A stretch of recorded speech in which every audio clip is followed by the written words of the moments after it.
Hello everyone, welcome yet again on yet another episode of the Inspiration Note series. Yes, it's been a while you saw us or watched us on video. When the pandemic hit, we went off the radar a little bit and we ventured into our podcast sessions. We opened up a podcast session and we did some series. This is the mental health series.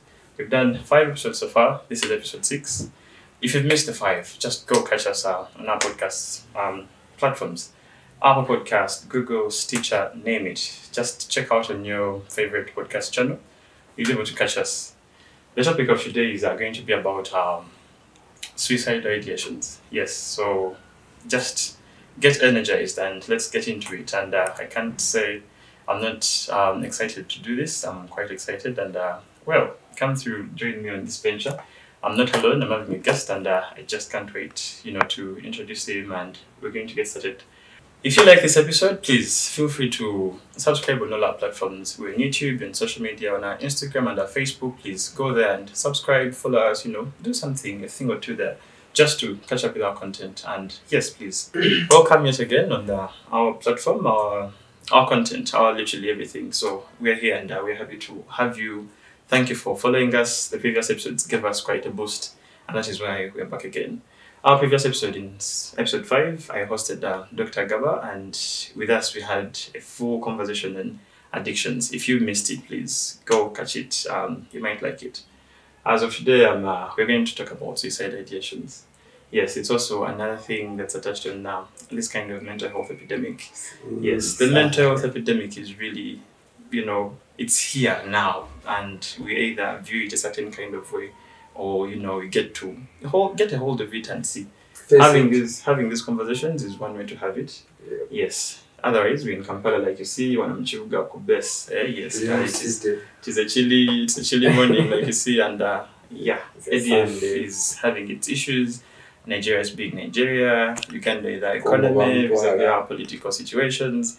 So really, but anyway. Ekiyenje kati kyekigoba enkoko, so it's a cockroach chasing the hen and not the other way around. The hen, chasing, yeah. Anyway, Lenny, you're welcome and we're glad to have you here and we are thrilled and humbled to get to hear your experience first time. Thanks, man. Yes. So this is Lenny.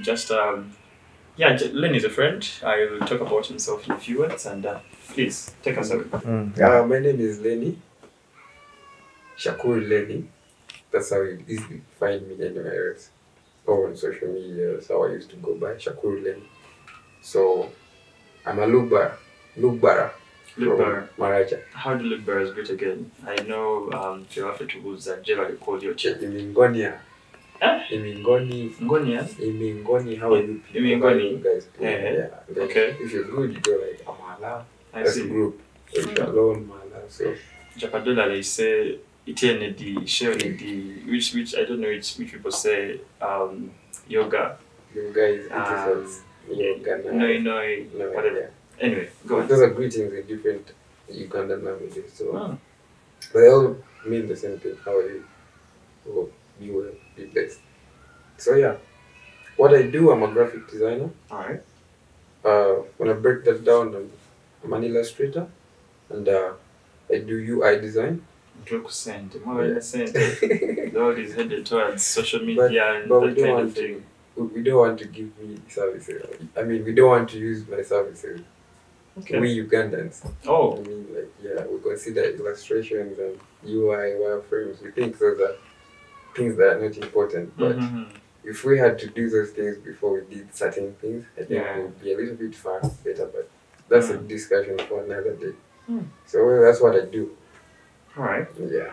That's how I make a living. But I don't like to limit myself to only what I do because I'm capable of very many things. I'm a hustler, man. The spectrum is wide. Yep. Indeed. So I'm into IT. I'm into the design already. I'm launching out a new business model. And I don't know if it will work or it's a trial. You have to try either way. Maybe I'll talk about it later on in the show at some point, but that's also something I'm into. Besides that, I'm a CCTV technician.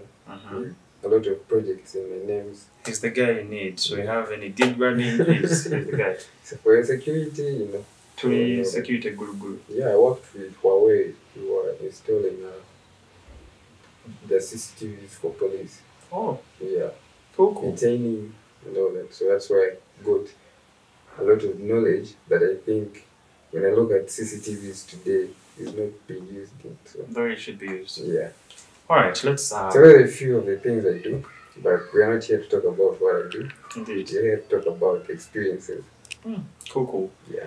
So let's dive straight into it already. Yeah. I wonder what would come to anyone, but those who might not know about suicide or suicide ideations, it's just a mental disorder or a mental illness where someone would actually like to take their life. So you're into that kind of phase, you're having such thoughts about the matter, that's typically suicide.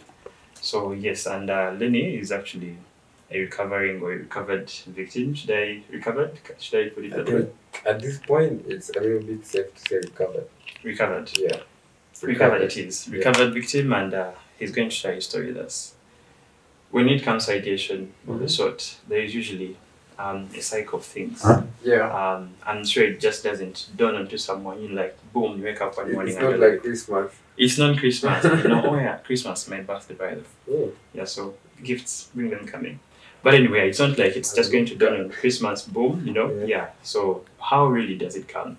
Are there any warning signs or something of the sort? How does it set in? The ideations. Yes, the ideations. Is there a certain kind of, there's something called chronic suicidality? Yeah. That is when. Yeah, so it's just recurring all the time. Definitely, chronic recurring. So if something is carrying, from time to time, it might start now, take a break, come back again, but it's going to recur for quite a long time. Sure. That definitely is something chronic. So chronic suicidality is something I've heard about. We are prone to it. I might I may not have suicide ideations right now, but I'm prone to have it. No one is safe really. You might not have them or a colleague, but no one is really safe from it. So as a matter of fact, some literature will tell us that the two most affected persons to suffer this kind of thing are women that have undergone trauma and also the person that have borderline personality. For those who might not know about borderline personality, it's just that person. It's like on the border. It's not like agenda Congo, it's actually Uganda. Like Congo, what are you? ADF. Economy. So it's no longer East Africa like it was. You can imagine how the map is now. It's now like West Africa because it's from one end to the end. But anyway, borderline personality, it's just the kind where it's really someone's having unstable moods, unstable behavior. It's really borderline. This minute I might be this, the next minute borderline, kind of thing. So those are the two people. Can I ask, is it the same as bipolar? No, it may not be the same. Okay. Yeah, but those kind of categories of people, borderline personality, and also women that have undergone trauma, are the two most eminent populations that might suffer from that. Okay. Yeah, but please take us away. How really does it set in? How? It all starts with life being life. Mm-hmm. I think if someone is old enough, they know that life is not all just a bed of smooth roses and all that. Mm-hmm. You have the ups and downs. Indeed. But sometimes the ups outweigh the downs, and the reverse is true. So, unfortunately, when the downs outweigh the ups, you go into a reverse natural state. You're not normal if everything in your life is going. Sorry, not you. It's not normal when everything in your life has to go south. Or even if not everything, a lot of things back to back. So, going back to the topic of today, the ideation starts from there. Those are some of them. I was just trying to. Those are the snippets that can trigger someone. Whatever it is, your financial situation, girlfriend, family problems, jobs, anything leads you there. And how it starts is that living just becomes too much of a thing to do. At the moment, I have a friend who is battling that suicidal ideation, and I'm trying to be there for them. I'm telling them, you know what, and I don't sugarcoat. You give it to them the way it is. Exactly. I'm an honest person and I like truth. I live for that. Are you? Definitely. give it to me any day. Disclaimer on that: everything you say must be true, but not all truth must be said. Exactly. Good. You have to keep some to yourself. Indeed. And it's okay to lie. There's situations where you have to lie. I see. No, you shouldn't lie. You should just say the truth, but not all truth has to be said, I think. Suicidal ideations come about from all the different things that I've just talked about. You know? And they start small. Like we said, it's not like a Christmas day, or it's not your birthday, that's not boom. It's a process. It starts with you feeling like life is too much to bear with. The next point, you start trying to live that. Whenever your imaginations are the ones running you. Suicidal ideations are about imaginations, which, if not taken care of, can manifest into physical actions. Speaking of that, just the very disorder or illness we just talked about, the chronic suicidality kind of thing that comes about, these persons usually find themselves on a balance. So if they are setting in these ideations, someone is usually having these thoughts. They could be thoughts that are expressed actively or passively, or someone actually has attempted, So they have these random thoughts running within their brain cells on a constant regular. However, this balance that seems to be balancing really has two things at the extreme. One end of the balance has them thinking of life is not worth it, I would like to die. They have these ideations. And on the other side of the balance, we're having these guys actually having thoughts of resilience, They have a purpose. Yeah, they have a purpose. And they want to live. Definitely. So they want to live, they have a purpose, they have that resilience. They can attach, meaning to things. Let me say, as long as this pet exists, I'm still there, and they attach purpose to that. They want to look after it, and that's the only thing they have that can. But the awful bit in this entire thing is you think about suicide on a constant regular. But the thing is also, because of that balance of the resilience and the suicide ideation, it drives someone in the direction where they're not going to take their life that day or immediately. Until that, when you have suicidal ideation, everything around you, to you, is potential to save you from this misery of life. Oh, at that point, I see. You look at a wire and you're like, oh, that could do it for me. Okay. Look at a knife and you're like, a truck coming over and you're like, I'll just jump in front of that, and that's it for me. Everything around you looks juicy. That sense. Yeah, that kind of sense. It makes sense. It actually makes sense. So the ideations, if not dealt with sooner or later, sometimes they don't get to take you, but they just keep you in that maze. Yeah, they keep you in that maze, and persons usually they're in that kind of mix. Yeah, so you usually find them, they're usually depressed, they're usually feeling helplessness. It's a cycle. It's a cycle, so it keeps coming. Depression, suicidal depression. Let's first turn this our way, the African way, or the cultural context. Yes. Zengo Muganda. The Baganda people, if someone took his life, they're actually going to end up bemigo. Boko, fire. To get up bachiboko, if you're like, in that kind of thing. I don't know what it is. The Basoga hang you. They actually do. They hang your body. Wow. On a tree. Okay. For a night. Yeah.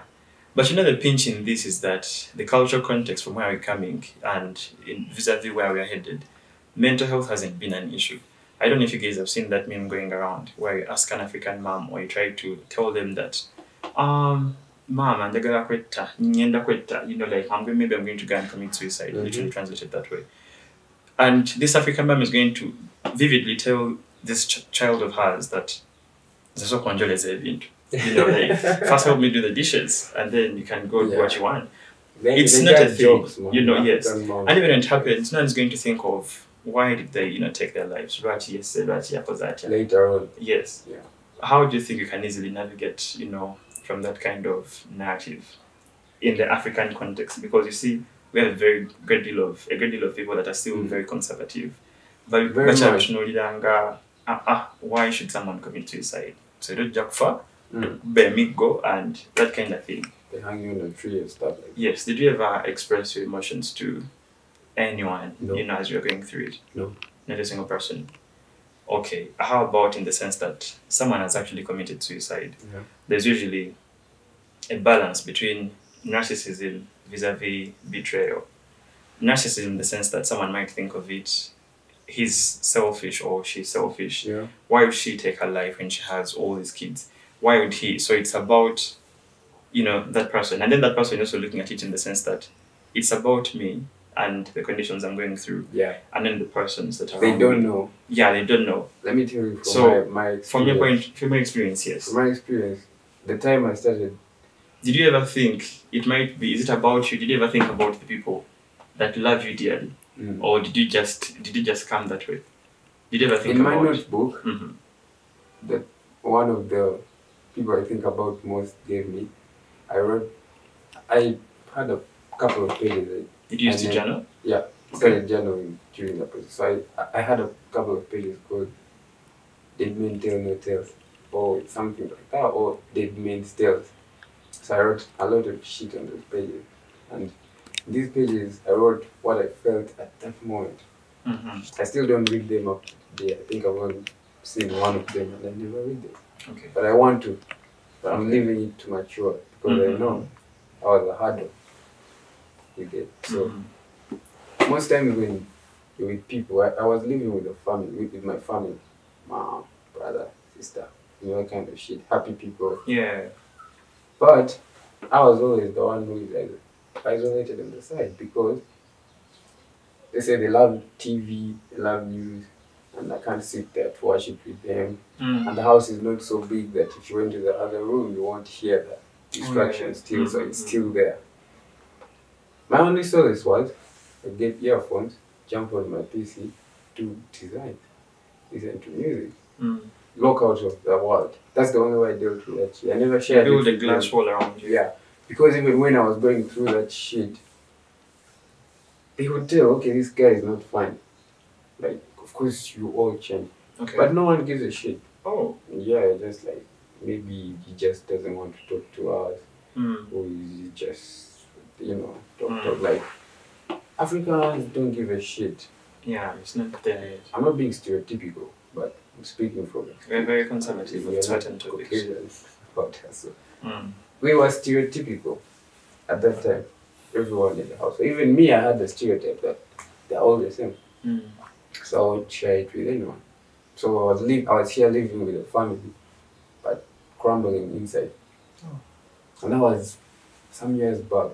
But that was just the beginning. Little did I know. It was just the beginning. So in that kind of narrative, we've all had stories of children that take their lives in schools, boarding schools. I won't cite examples, but I'm sure you've all had those kinds of stories where people get out of the dormitory. Yeah, there was also one recently inside school.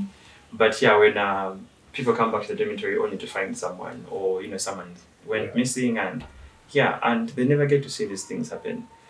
The one that actually happened recently, if people are following in the news, it was something where someone had left a note before the term, I think, broke off. Yeah. That, or I think posted something on their status. I didn't follow the story well, but she was like, they told the story of her having left a note saying, one day you might find, don't be surprised when you find me dead or something. Yeah. Those random. That's the red light. That's definitely. That's the signal. But then you never get. Yeah, we never get to see. But like I told you, we don't care. So what are those sorts of things you think people actually, like a portal through which they vent out these sorts of emotions? Warning signs. Okay, so if I see that as a red light or a red flag, are there any other things? Let me say someone might come at your workplace and they just randomly tell you how death feels, or they're having conversations about death, or Can I say something about Please. it? First of all, the African, I don't know what happened. The colonialists were so badass. They made us forget our African culture. Because in African culture, death is celebrated. Death is welcome. We talk about death because we know it happens. Because when people die, they get reincarnated in different ways. That's why we are worshipping all those people. Oh yeah, it makes sense. But today when you talk about death, the other person next to you is going to be like, don't talk about that. Oh yeah. Don't say that. So how am I not supposed to say it when I'm feeling like I want to die right now? Don't you think you're blocking someone from venting out their feelings to you by saying Indeed. Don't talk about that? So I think the saying charity begins from home makes a lot of sense in this case. Because right from home, we are made to believe that the traditions. When you kill yourself, but at the end of the day, it's death. Someone has died. Doesn't matter how. People kill each other because of jealousy.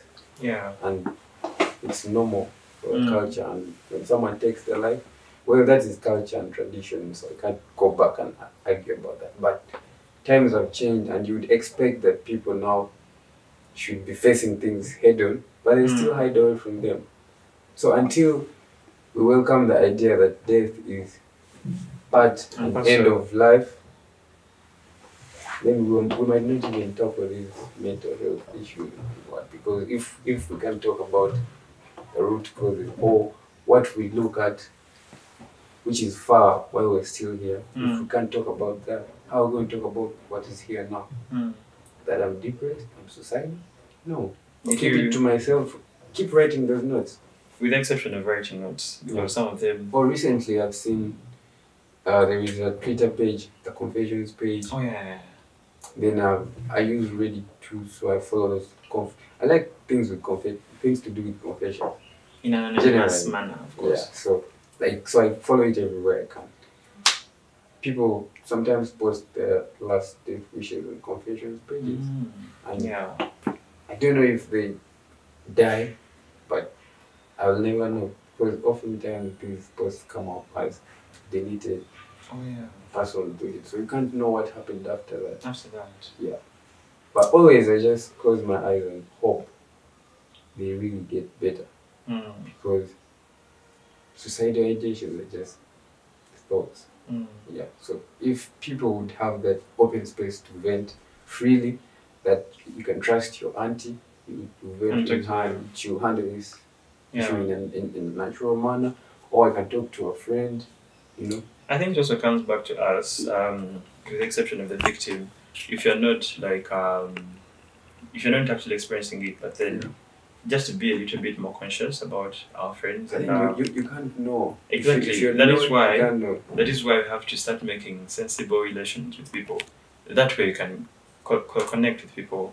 I heard a story of a certain old lady who died, but then how they knew was she's like post 70, like at 7th floor onwards. Like Kamuta. Kind of. Kind of, 7th floor onwards. But then how they actually knew she had died is because they had a circle of sorts. So they always met and but most particularly they had a WhatsApp group. In that WhatsApp, everyone actually had to, if they woke up, they had to possibly post a good morning. Yeah, like kind of thing. I'm here. I'm okay. And everyone, it was like a thing they had to do. Like roll call. This one morning, they all do the roll call thing, and then Namkadono, they didn't show up. So they're like, okay, guys, try to call her or something of the sort. Only to go to her place, and she had, I think, suffered a stroke, something of the sort. But it was quite. Though the moral of that is that they couldn't know if she was isolated. Vis-a-vis, they also couldn't know if any of them didn't have that kind of support system in a way. So if we have support systems, you have your friends, your kids, your spouse, etc. Or if you have all those sorts of things, you just try to watch out for changing pattern. Have been talking to someone on a constant regular, or at least regularly, once a week or what, and then you take so long when hearing from them. Sometimes it's not that they're avoiding you, no, but maybe because they're going through something, and you reaching out would actually come through as help. So what are those things you think, as a victim, if someone did in a kind of case, they would actually uplift your spirits, or they would actually be of help? First of all, what I wanted to say was, if one doesn't have a support system, some people are so lonely. High key introverts. Yes. All they have is them. Me. I had people I can call friends. But I couldn't tell them all these things. For such, I would really appreciate if the government, if they're really so much interested to the extent of knowing that 14 million Ugandans are battling mental health, why don't they set up centers where one can go and easily meet up a counselor or something? When you go to Butavika, where I got my diagnosis from, when you go to Butavika, the line is crazy. Your chances of meeting a counselor a specialist to tell them I'm Your story. suicidal are very low. They'll laugh at you because there are people whom I would say are deep down, like people who are really, really, really, With the exception of I'm just having the ideation. I'm just having so thoughts. I think they underplay The topic. the topic here, forgetting that that's how it starts. Definitely, yeah. And ideations work in a circle. So if you don't get to die, and if you don't get to wash off that thought pattern, you end up doing other things, drugs. Yeah. It predisposes you. Either way, when you do the drugs and when you're doing drugs under such a mental state, it's very easy for you to you're go getting down hooked the drain and going back to the same Butarika. In the worst case, yet they could have helped you if the systems were proper to handle this. I think it would work in such a way, like we do have HIV, the president has, and the Kabaka, and UN, very many organizations. Everyone now, is trying to do something about HIV. But if everyone actually preached about, you remember the PSA campaigns? Yeah. Philip Bongo retire. Yes, yeah, you remember that? Primary. Today is me. That song used not to miss on VD. Like, initiative. PSA. Even PLE. Yeah, it was a thing. But all these, big we have things. the birthday run for the Kabaka. And I think it has had an impact. It all has something to do with it has HIV. A serious impact. Nowadays, you can actually walk to a health center quickly to get your blood tested. Yeah. Because it's good for statistics, it's good for everything. Yeah. Is there any chance actually? I think we can actually, but the government has to just invest in that. We can do that. They can have all these centers of mental health. We already have these spots. In Aurora there is a Butarika. In Hoima there is a Butarika. There is a Butarika, regional Butarika everywhere. I think I've also seen a call line, toll free, on posters that say, I had my auntie, she's a psychiatrist at Butarika. But I couldn't even use her help because probably it was me that I didn't trust her. So to go back to your question, in the sense that someone has no social support, that social support system, to vent out and talk, how do you advise that? It becomes really tricky. How do you advise them? I think they should, if you're out there and you're watching this and you're in that position, I think the best friend you should look at making right now is nature. That's the only way I got out. Because if you have no many friends, and if you don't trust people as much as I did, because I had trust issues. I had trust issues before I had the suicidal ideation. Now add that one. Your mental state is already in the way that you're not trusting anyone. You're already not. You overthink everything. So the best way for you to let this all out is you're going to have to find something to do, something that kind of rekindles you. Indeed. Something that you can do to forget about it, because you're not going to talk to anyone. If you have a dog, well and good. I had a dog at the time of my heights. I had a dog, it was a puppy, a friend gave it to me. Unfortunately, it died after like 4 months because I wasn't always there. I had to move, go for work and this and that, so I wasn't always there. Some people hurt it and shit like that. Sorry. Yeah. So for me, that dog kind of also tried to keep me around. People were like, why would this guy get a dog all of a sudden? I mean, I love dogs, but to want to live with a dog, it had to help me. So if you have people around you, you have to give thanks, by the way. Definitely. You have to give a lot of thanks if you have someone you can talk to. What point is the turning point? I'm going down the drain. What are those things that snapped you out of it? Like, did someone talk to you about it?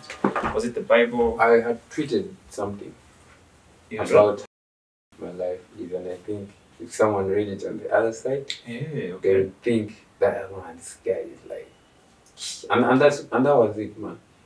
I had COVID, and then that's when now everything about my shit started going like way so fast. So I had COVID, I blew up all my savings, I lost the job. No, I hadn't lost, I quit. And after I quit, I wasn't paid for the time I worked because I quit it so fast. I valued mental health. I valued my peace. Peace first. Choose peace. Shit. When I quit, life was like, fuck you. So I got COVID. that deadly or micro shit that we. Oh yeah, the second. Yeah, the second. I survived the first one, then the second one got me. That's when Second I one blew out scored so hard for everything. everyone. Yeah. Yeah, so what are the signs? Of course, everyone's going to be depressed. Yeah. Something will depress you. Everyone's going to be stressed. There is that good stress and the bad stress, the eustress and the distress, all that kind of, it's all stress entirely. Yeah. But with all those comorbidities, what is that thing that's really going to show vividly? Maybe intrinsically or First of all, externally. you hate as signs. yourself. You see, most times when a depressed person is talking to someone, and by the way, in this case, depression is not the only mental health, it's all out there. It's what we are focusing on most because it's the greatest of all. No, yeah. Yeah. And its symptoms are similar to the others. To the others. So differential diagnosis. Exactly. So you hate yourself. When people tell depressed people that, love yourself, put yourself out. That shit doesn't work like that. You're telling someone who is hollow, someone who is not feeling any bit of emotion. They're empty. And you're telling them love yourself. From where? From what part of my soul am I going to love myself? Yet I hate myself first and foremost. Everything I do is wrong. It's bad. It's not good. It's not working out. So how do you tell me to love myself? I've never really understood that. So if the greatest sign of depression is, for me, the hate. From there, when you hate yourself enough, it's now what pushes you and no longer worthy now. So you lose all your sense of worthiness. Yeah. So I'm trying to relate all this to how it becomes suicidal. You hate yourself, you know you're not worthy it. You believe that nothing is important to you. Then the other most constant sign is the one I had mentioned earlier, that each time you see something, even if it's not that lethal, to you just it's feel like cheesy. Yeah, it's cheesy. That will get me. That's what you have in your mind. And so the thoughts of like, I want to die, I have to die, I think I'll die one of these days. Listen to your thoughts a lot. Regardless of whether they're good or bad, listen to your thoughts a lot when you're feeling suicidal, because that meditation is is speaking to you. Meditation is key. That inner voice. You listen to it. Yeah. And then the other symptoms are you isolate yourself a lot. You really don't want to be around people. I mean, if you're going to try and commit suicide, you want to be alone. Yeah.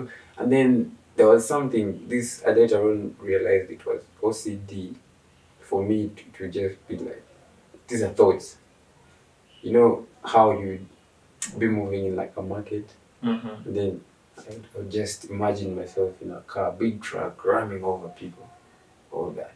Then of course, definitely ram myself too. I had those thoughts very many times, not only market, sometimes in a room of like 3 people, and I'm like, killing all these motherfuckers dead. And I don't know if it's funny, but to me, the funny bit was that I couldn't do that. I can't get in a truck and drive and hit all the people. My conscience, I had a little bit of conscience left in me. That's something that you should never let die. No matter how bad you are, no matter how down the drain you are. In Latin, they say, "Dum spiro, spero." As long as you breathe, hope. There you go. And then never let that conscience die. So I had a little bit of it in me, and that told me that you can't do this shit. You can't kill all these people. That inner voice. That's coming through. Fuck off. I know I can do it. I know how to do it. But those are some of the symptoms. Later on, I also got to know that was also a sign of OCD, which I had at the time and I didn't even know. So I had a cocktail of shit going on and I didn't know. There are persons that actually commit suicide, at least through movies we've watched of life, real life stories. We've also read stories where someone can actually commit suicide because they're trying to get back to someone. I don't know if you've heard about such situations. Seppuku. In Japanese, I think, commit suicide because they're trying to get back to someone. Yeah. So it's a ninja thing. it takes me back to the other point where I told you someone can commit suicide because it's about them, you know, and opposed to them going to consider they'll people say around selfish them. and I say Exactly. What are your thoughts like on when that? I told you in my book I had the Dead Man's Tales. Yeah, Dead Man's Tales. Dead Man's Tales. That's actually the title. Yeah. This was, I knew I was writing, and when people ever find this book, that's what they'll see. Oh. Yeah. So it was stuff coming from my heart, from my mind. None of it was stuff I had or what. In your way, was it about you? Was it about... I keep referring to that because there is somewhere I wrote a note that people always think when you decide to die or take your own life, it's about them. But they never look at it your way, they never see it where it's coming from. They never try to reach the root when they can. But once it's done, they'll say you bring pain in your what? Yeah, in your family. But do they know the kind of peace you got from that? Oh yeah. And that's something I wrote in there, and I'm very even poetic. surprised at them. If you watched it. But to answer your question, it's not. I don't think it should be about you. Ever, like ever. To resonate with what you said, if you've watched it, there's a certain patient whose life was taken, but then urgent desire was just to let it go that very minute, and this nurse actually just assisted this person to take her life, and they're like, let me give you what you want. Some persons get into, like you said, some, you know, facilitating factors can drive someone into that. Maybe a scenario like a friend or someone you talk to, whom the rebels, you know, told to, you know, sleep. The mom and that kind of thing. Such things can, you know, build up these feelings of unworthiness, and you feel like, this is a young boy. This is a young boy, by the way. Yeah. If only I could die. 15 years old. Oh no. Yeah. So that's deep, quite deep. Cut his life short. Alright, so in your entire experience as a covered victim, back there, down there, at what point, what was the turning point that actually said, I think I deserve better, I think I can beat this? You know, when I say it's never about you who stays, but about the person who dies, or who took their own life. It's, they knew. No one takes their life thinking it's worthless. I want to tell you that, by the way. Because no one who took their life thought life was worthless. And that's the only reason I think we who live should not judge those who kill themselves. We've seen those videos in UAE where people go as maids and they're jumping off buildings. Yeah. We've seen this scenario in... Do you think that person doesn't want to die a peaceful death? They want to die by at that point by in their time, family members. The threshold is up there, they just can't take it any so longer. It's never about you who's here talking about. It was about them. So I don't think it's narcissist or selfish. Everyone just has their threshold where they reach and break. Yeah. So the time I wrote the tweet and sent it out, I don't remember what it was about, but I know it was a sharp tweet. Like the words that went into it were quite clear. So someone reached out to me. Okay. I put it there and left it. I'm not so... After how long did someone? Was it like immediately or? The next day, the next 2 days, I think. Yeah. Put it out there and disappeared. I loved my life. This is how I said it to myself. If I'm going to suffer, let me suffer in my cocoon. Yeah. So usually when I'm going through shit, what? Movies always get me. Sad movie, happy movie, what? I didn't mention how I got addicted to weed at some point. I wouldn't say drugs because I don't do that any other drugs. Yeah. Maybe I'll talk about that too because it's a fact you can't avoid. Because people wind up with hard drugs. Yeah. Because they are looking for a vent out to calm themselves. So me, my vent out was marijuana. And I never regretted it. I've always been open-minded. I'd used it for a very long while before. And so at that point, I became sort of hooked to it. The only advantage I had is that my shit doesn't kill you. It heals you. So, and the healing part comes with a lot of thought processing to do. If you know, you know. Mm-hmm. So there's a lot of thinking going in there, reflecting and all that. So that became like my adrenaline. Yeah. I wanted that.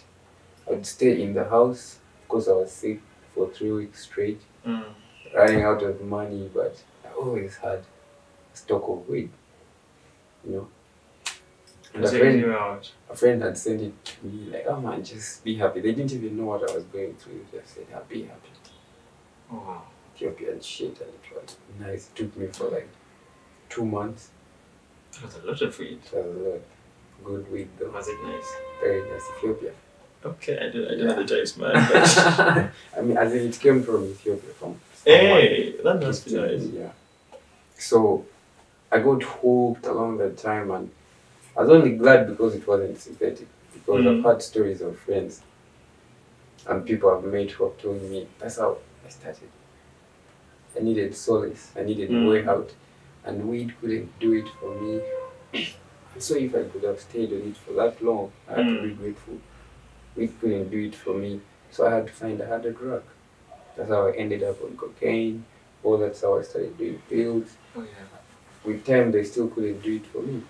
I wanted to feel better, so I advanced to. That's always their story. Until they become junkies. I've met a few. I've dealt with a few. They've told me their stories. I hope to share them someday on a podcast or something like that. So. But the turning point where the turning point now, when this guy inboxes me from the tweet you had sent out. Yeah. He's what are they called? Psychiatrist? Okay. No, psychiatrist. Counselor? No, therapist. Oh, yeah. Yeah. Okay. Therapist. So he reaches out and like, you know what? I think you're this, like, you read my story. At first I was like, why is this nigga bothering me? Because he started in my comments. He was like, hi, blah blah blah. He didn't come straight in the DM. No, he said shit. The first time he said this shit, I was going to just blast him and block him because that's how I was feeling then. But I gave it a while. That's something I always do to myself. I give it a moment, especially when I'm uptight. I give it a moment. I never make decisions when you're so uptight. Like, that shit don't work. You might regret that. So if I had done that at the time, maybe I would be dead now. But I was like, fuck it, let me listen to this dude. I don't even know him, he has no username, so I can't know who he is. That's another thing that's worrying me. What if this is just some random bot? Like, okay, that'd be nice. Put on my nice, text him nicely. He replies and I'm like, why? Wow, bro. Get something to do, man, like, you know, nothing. So it went on about, I gave about 3 replies. And by the 4th reply, I was mad, so I put the phone away. Your social pressure was drained. Yeah, like I was out. Initially, I just put out that post and I'm like, that's it. I can't tell if I was going to take my own life around that time, but I just felt like, this is it. This is it. My 12. So, his last message, I didn't reply, I just went off. Okay. It was, could I come to your DM and continue this from there? But I hadn't read it yet. After a while, it's like, took my time. I was trying to be offline. That's another thing that helps. Try to minimize social media. Because the more you get it, I can't tell you why, but if you can, avoid news, avoid social media, avoid all that sad shit. It might have triggers that might. A lot of them. Anything is a trigger. Anything was a trigger.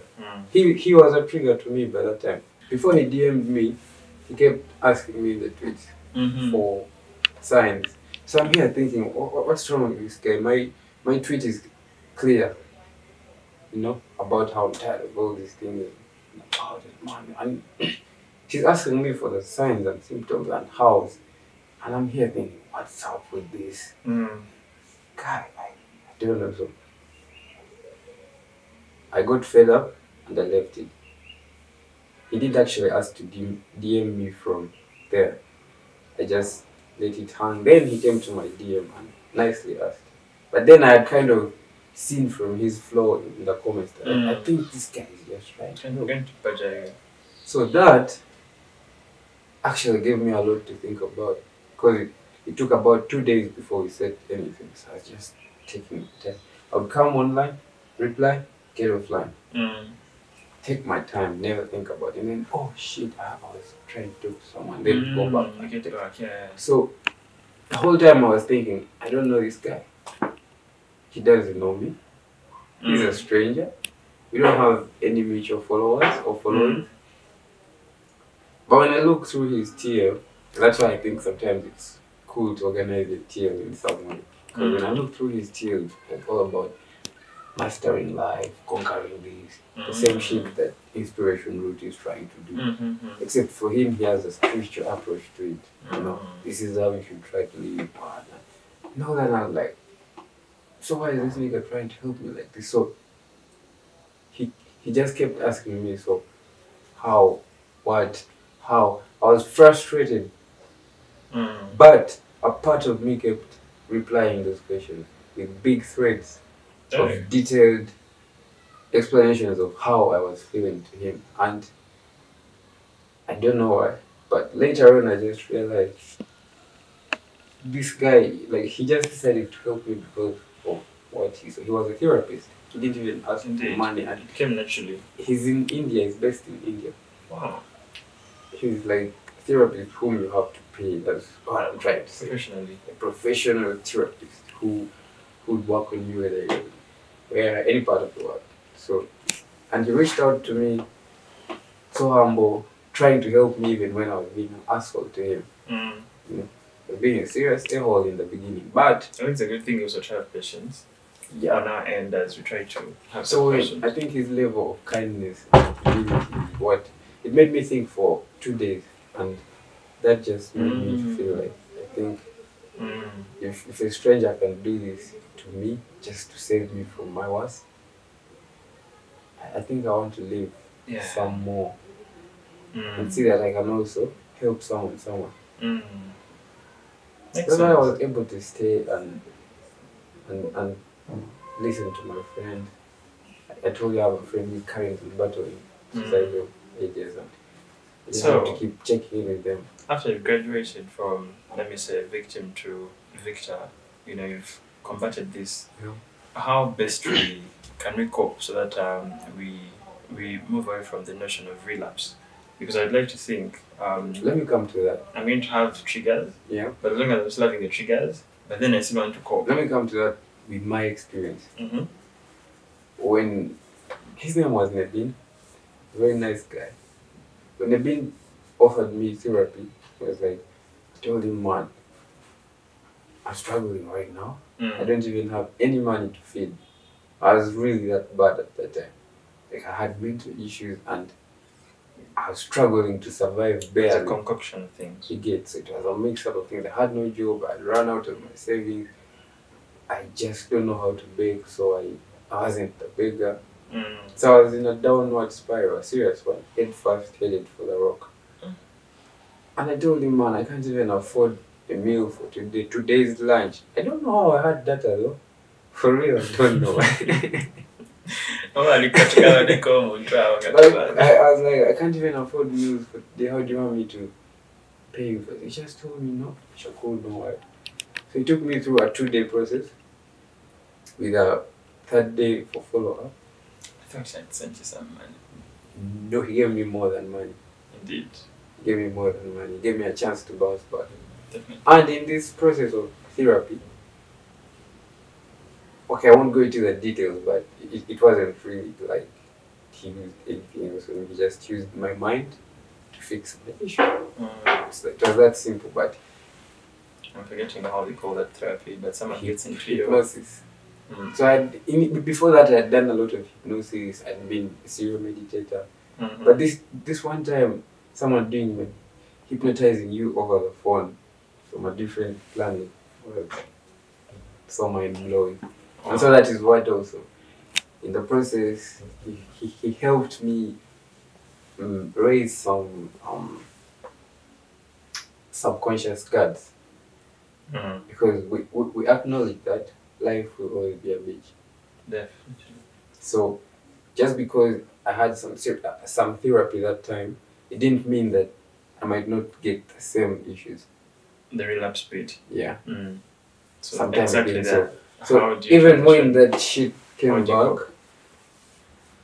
now I became stronger, man. That whole experience, what I just talked about in the past, those snippets I kept throwing in the past 20, 30 minutes, was spreading over like 5, 6 years.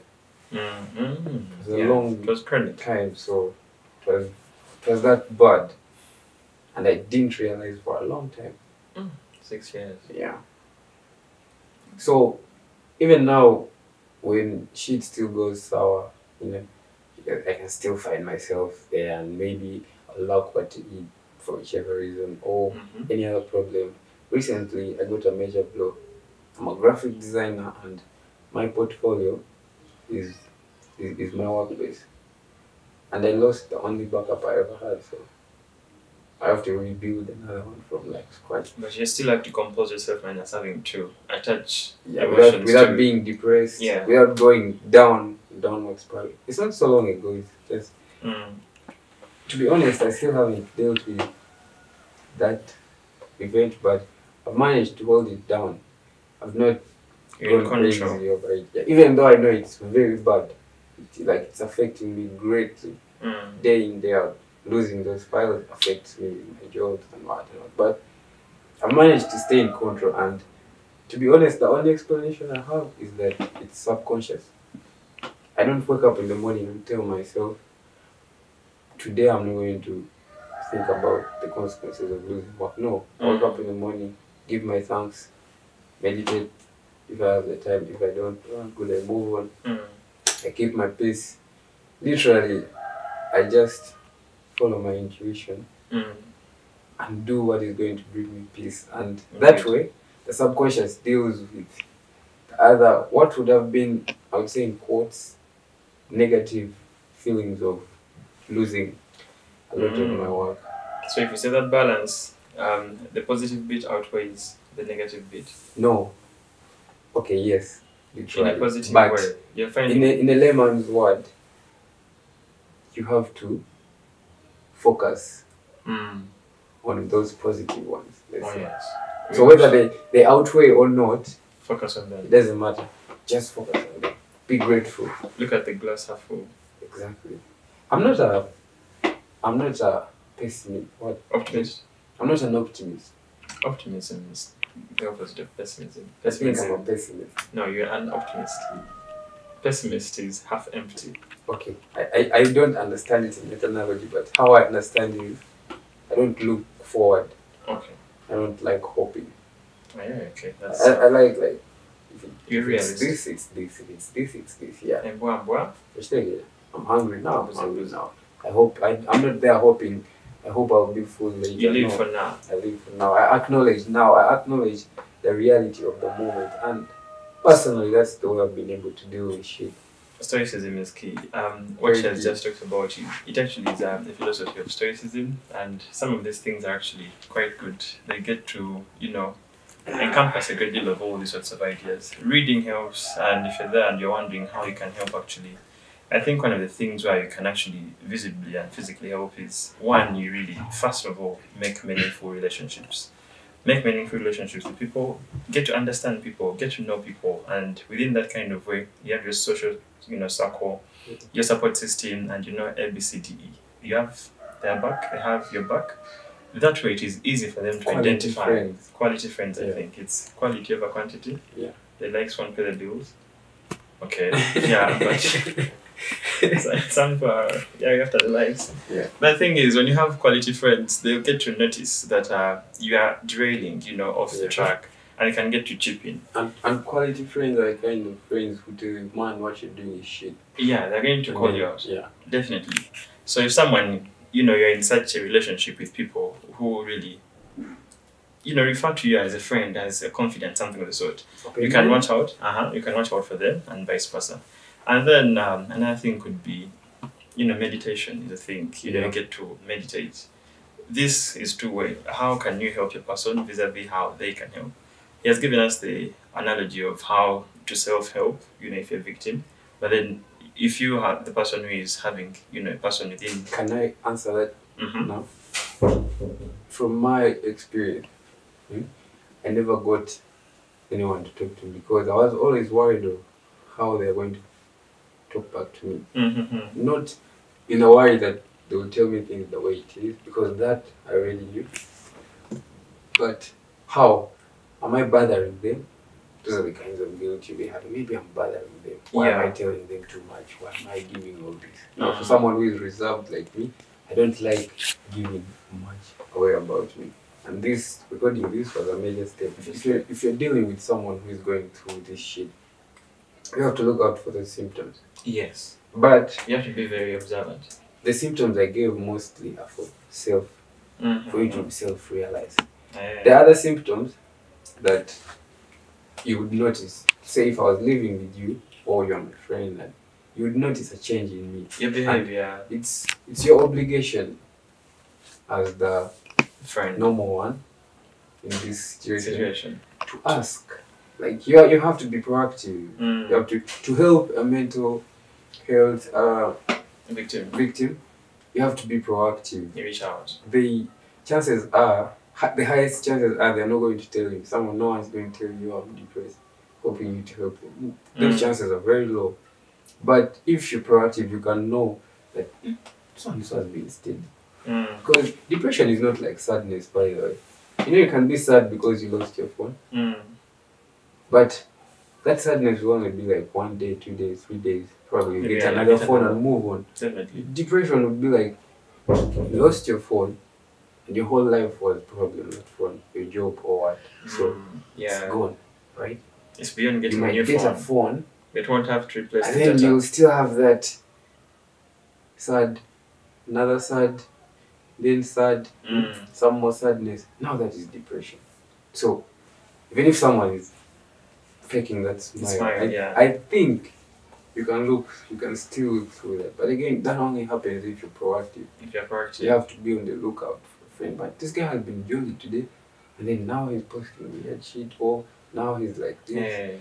You look out for those signs, and it's upon you as an individual to also equip yourself with that knowledge of how these things happen. Because everyone is prone. Everyone is prone. No one is safe. So you have to equip yourself with the knowledge, either way, one way or the other, to help the 14 million, or not to add on that statistic.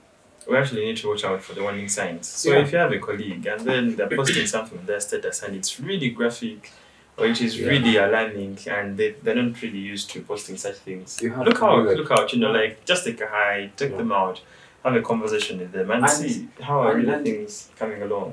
One thing you should avoid is that to show this vibe of like, I'm helping you because you're depressed. Okay. Like, I can tell you're depressed, that's why I'm telling you, so let's go out. Oh yeah. So that you lose enough. No, that's not how you... It's more of being there for them. Exactly. You and have letting to them be fucked up with them. Yeah. That's more of how it should be. And it's a sacrifice. Indeed. Like, if I'm a mess of myself, you don't necessarily have to support my mess, but you have to see me through it. Oh. Because there is nothing you're going to do to change a depressed person. There's nothing. Ain't nothing. You're not a fucking antidepressant that you're going to get them to calm down. No. Jab or something. You're not some jab or some what. Yeah. You're nothing. You're just another person. But the best you can do, I don't mean this in a bad way. Yeah. The best you can do is just see them through. And yeah, I think that's the only way we shall be able to overcome this. If we look out for each other, that's the best way to overcome the whole pandemic of mental health issues. Definitely. Winding up our session, and I'm hoping you've really enjoyed it. I'm really hoping this speaks to someone out there, to whoever is watching, whether you're a victim or you'd like to be someone who helps, who is a victim.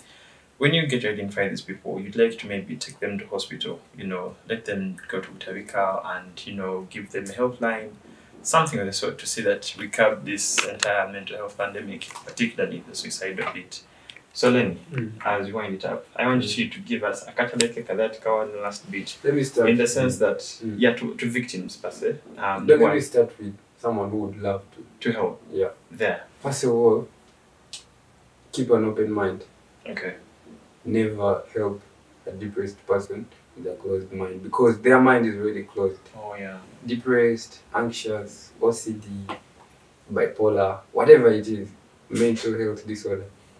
It's about them. Their mind is already closed. So keep yours open. Mm. Listen to whatever they're saying and take it the way it is, because Yeah. that is what they're feeling at that point. That's the first and foremost thing I can tell anyone. Then two, patience. You have to be patient. Look out for the signs. You have to, be there for the person. Even if it means 10 minutes a day. Hell, some days I would just hope I could find anyone and hug them. Like, that's all I needed to feel good. Because for 3 days you've been in the house alone. You haven't seen anything more than 20 James Bond movies, and you've had enough of screen, and all you just need is a human being to be there for you.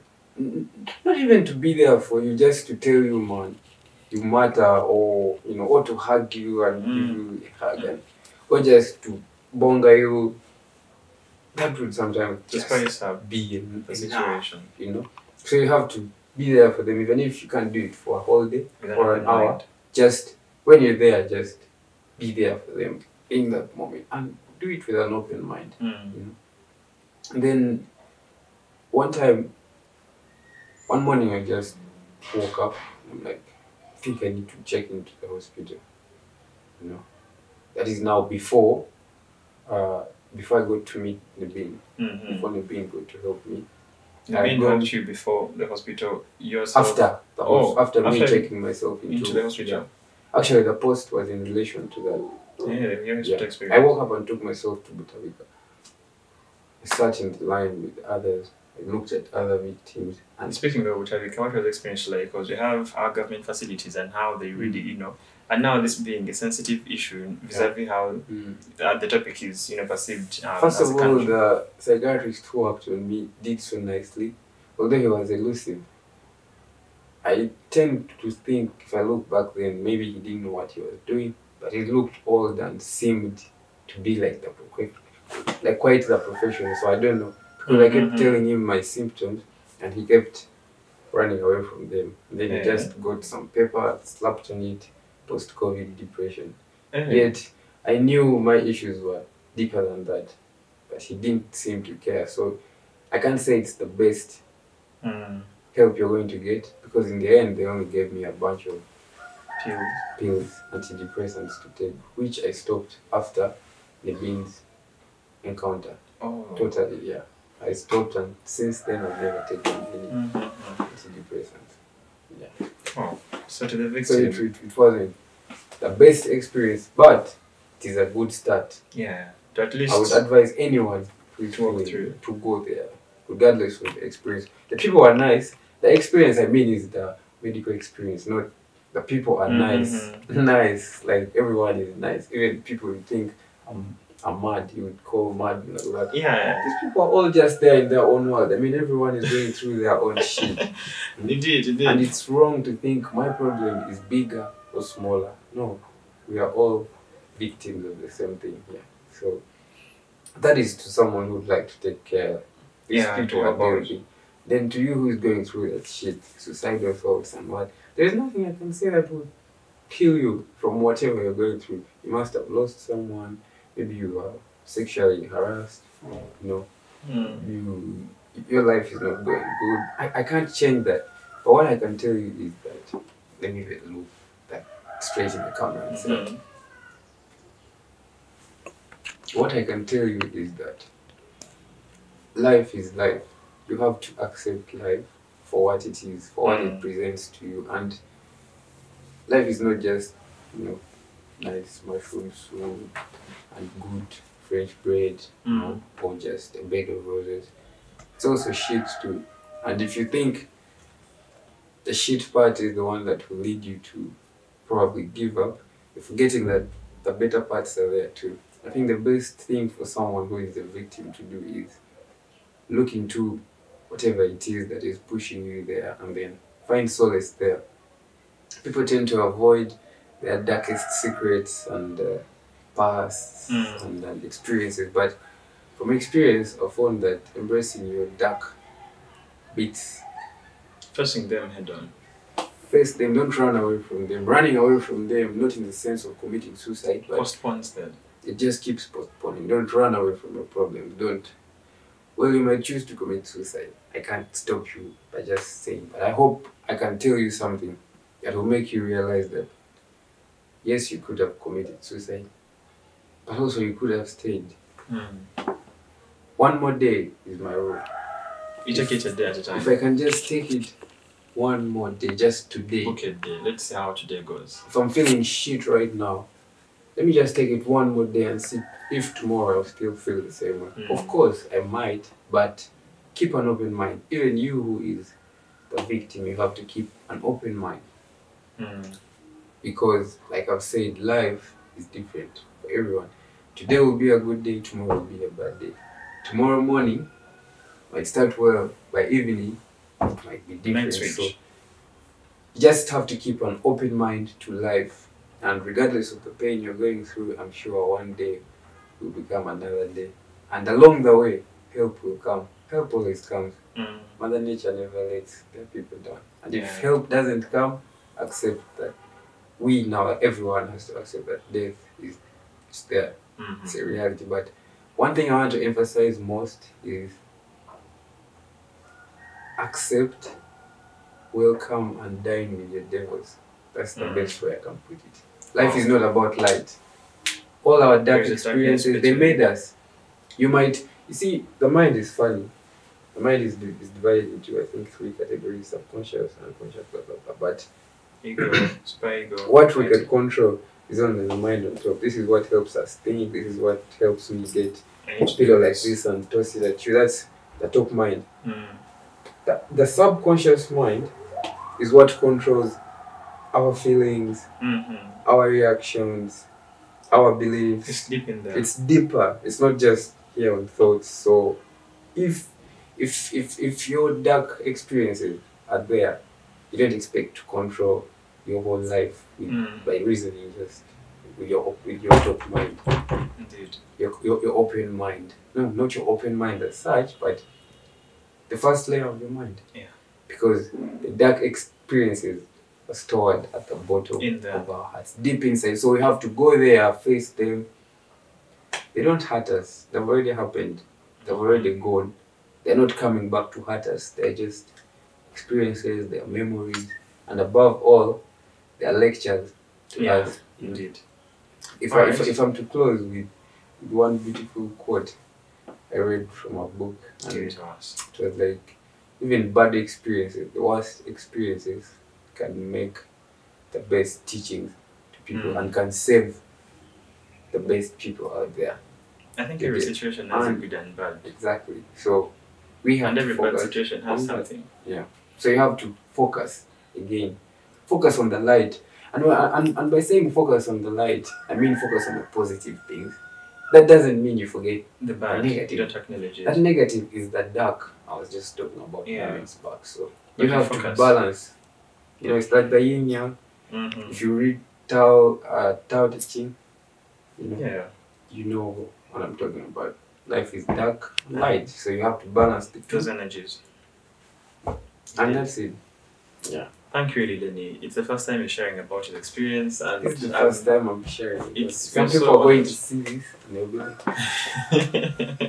thinking of Lenny and the people who might know him. Just one last thing. He's also running a podcast series. Yep. He has been running them from time to time. Just tell us a little bit about them. And I'm a podcaster too.